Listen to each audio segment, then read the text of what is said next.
Here we are, finally found him. It only took like another 20 minutes for him to pop, so he has a very low encounter rate. We can try and attack. Honestly, you just want to kill him as fast as you can because he has a chance at fleeing. This enemy sucks.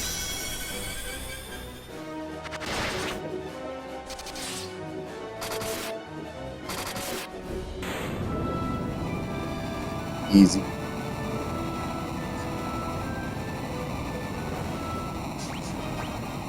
And of course he drops nothing for us.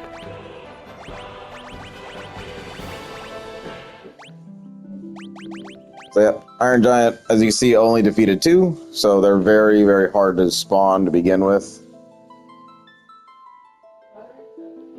Oh, there you go. Excalibur does exist in this game. It's just you have to grind him out if you want it, which is not worth it. We didn't even get the best reward from him.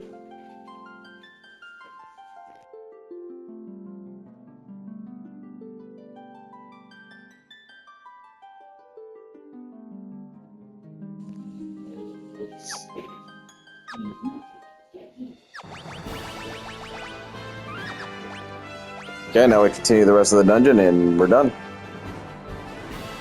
Game is over.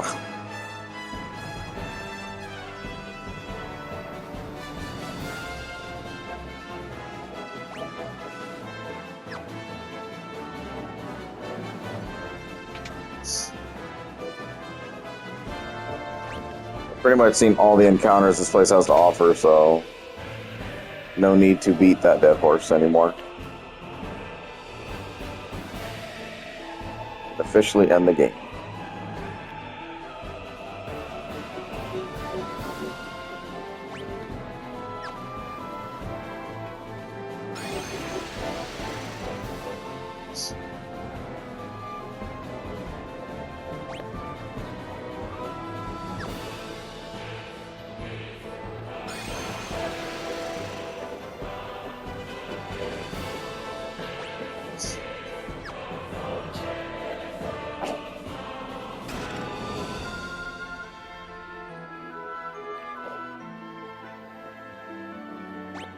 I did see a video of someone running here and spawning the Iron Giant, so this might be another good location.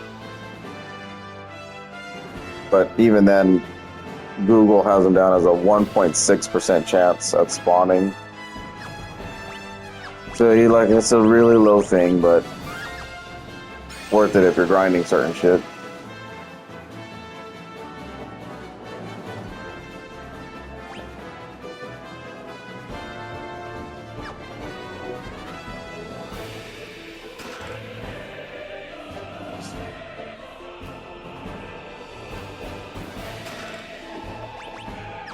Then you'll pop the chest trophy there.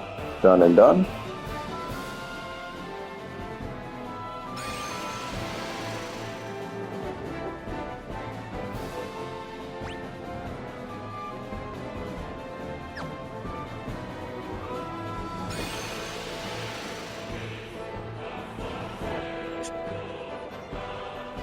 And this final floor right here is going to be your best friend when it comes to grinding it out.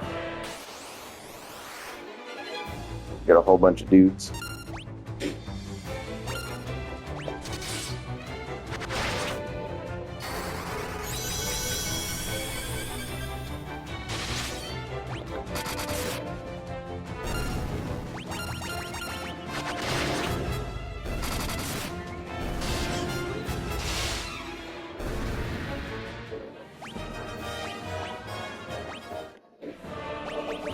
Alright, let's go in here and one-shot the boss. Call it a day.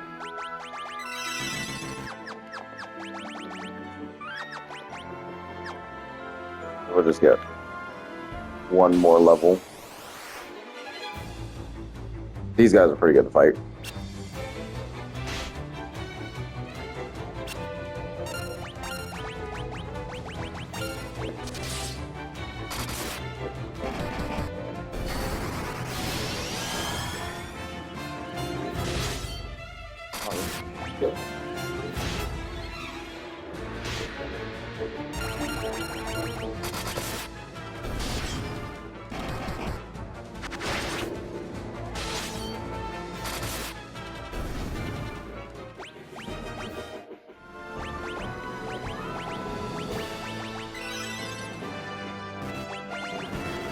That's it. A level 16 spell. Weapon-wise is going to be the most difficult thing. You'll have to sit there and really just pound away at dragons and all sorts of stuff. This was probably one of the worst platinums to get in the Pixel Remaster series. Alright. And final battle. This is going to go really fast because the Blood Sword is literally the cheat weapon here.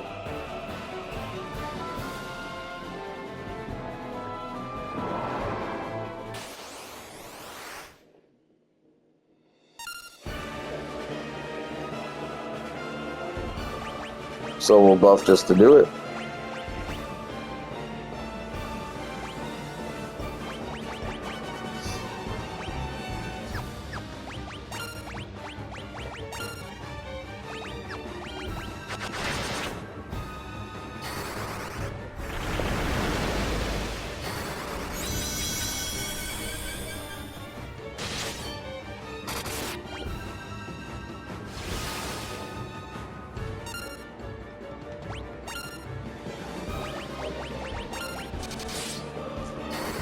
$999, that's great shit.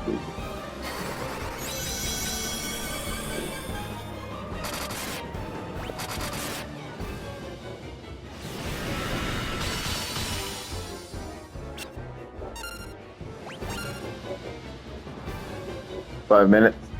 Got it. About to beat the game.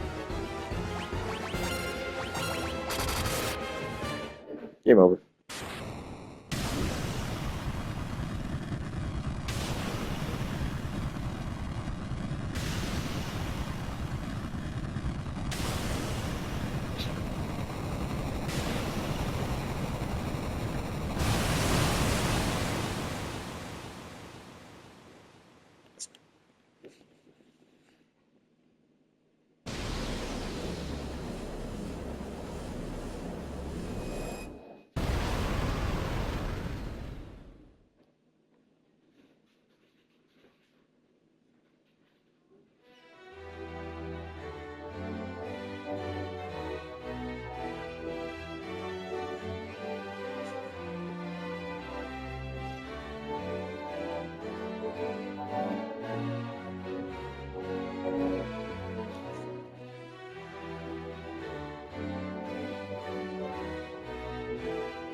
I like this. Such a good nod to all the guys that died. Then play Dawn of Souls, and they get a little bit more of an adventure.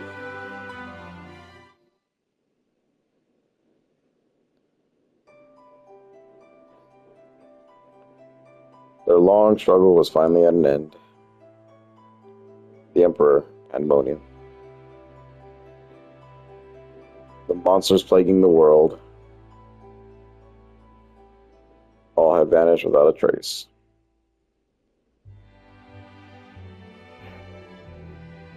Peace had returned once more. The white text over that was terrible. The wounds of the war would mend. The memory of those bitter days would fade.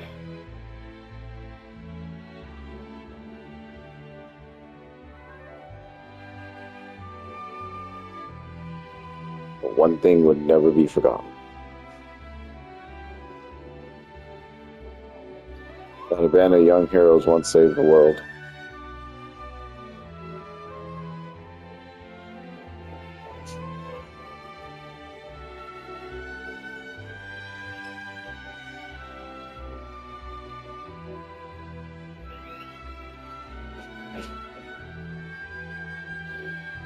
Oh, that's it for this game. So what is FF2? Really the most hated game of the entire franchise by far. A lot of people hate the leveling system, even though it's literally Skyrim. But, you know, for an RPG like this, turn-by-turn RPG, I guess it doesn't really work that well. They did what they could to kind of make it better, and the remaster, obviously the times 4 thing really helped. Because I think we clocked in just under 11 hours or so. That's also utilizing the other cheats like no encounters and stuff during the game. So obviously if you're playing it the full right way, you'll be super overpowered anyway. The key to this game is the blood sword. Once you get that, you're good to go. It's pretty much victory after that. Upgrading the magic and the weapons is a feat in itself. It's really hard to do. So a lot of magic use gets turned off real quick because you saw, like, even with times 4, we only like got most magics to maybe 8 or 9. Cure is going to be like the fastest to 16 because you're always using it. But honestly, story was really non-existent. Just 4 youths that lost their home, and then, you know, one brother became the emperor, you know, the emperor's lackey, and joins us in the end. So whole bunch of deaths though throughout the entire adventure.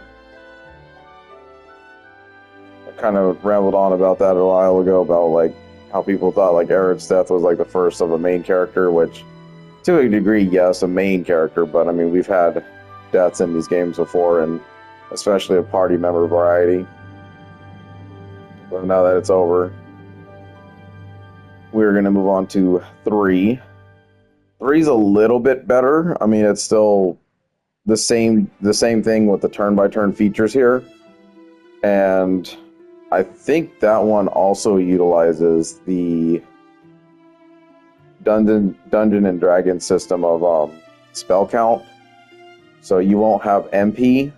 You'll have like a certain amount of spell charges that you're able to use, which I think kind of dumbs it down just a bit, because then you know for sure how to strategize better. But I do like MP over just the uses like that. So 3's Pixel Remaster is probably not the best version of the game. I would probably have to give that to the 3D Remaster, which I think you can still get on Steam. On your phones, not anymore, because the Pixel Remasters got rid of that. But on Steam for sure.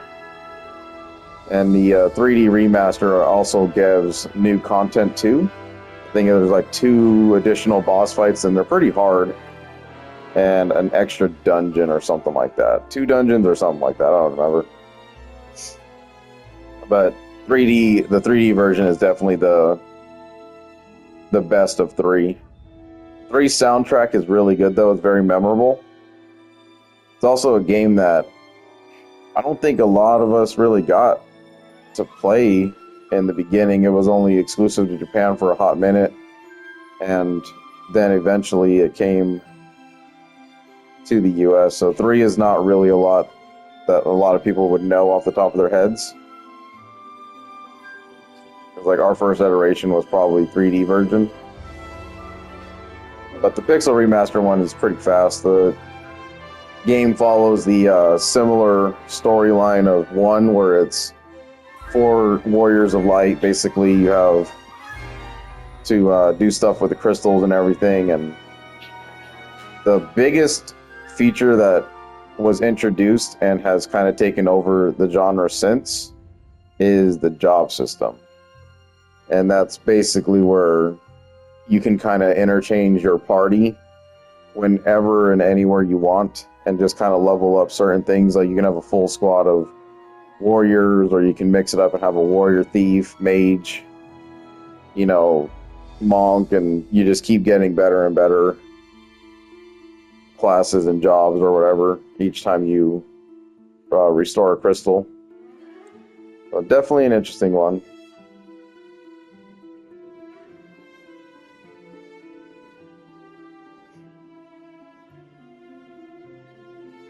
As far as the story goes, there's probably better told in 3D remake because they're actually given names, whereas in the Pixel Remaster and earlier versions, you have to give your characters names, and they're all Onion Knights. That's where the Onion Knight thing really took off, was with that game. But like I said, it's a weird one, so we'll get to it after this one. Yeah, not much to say about 2. 2 is really boring. Just a lot of encounters, high encounter rates. Not much more to go off of after that. So they tried. I mean, it's a part of the 16 the 16 game mega franchise that this thing is. So there are a couple iconic moments, just like the Dragoon and the Wyvern being reunited type thing, and all that. Bunch of character deaths. I mean, it was just something that they tried that was very different. All right, thanks for watching. Next up will be the 3D or the Pixel Remaster for 3.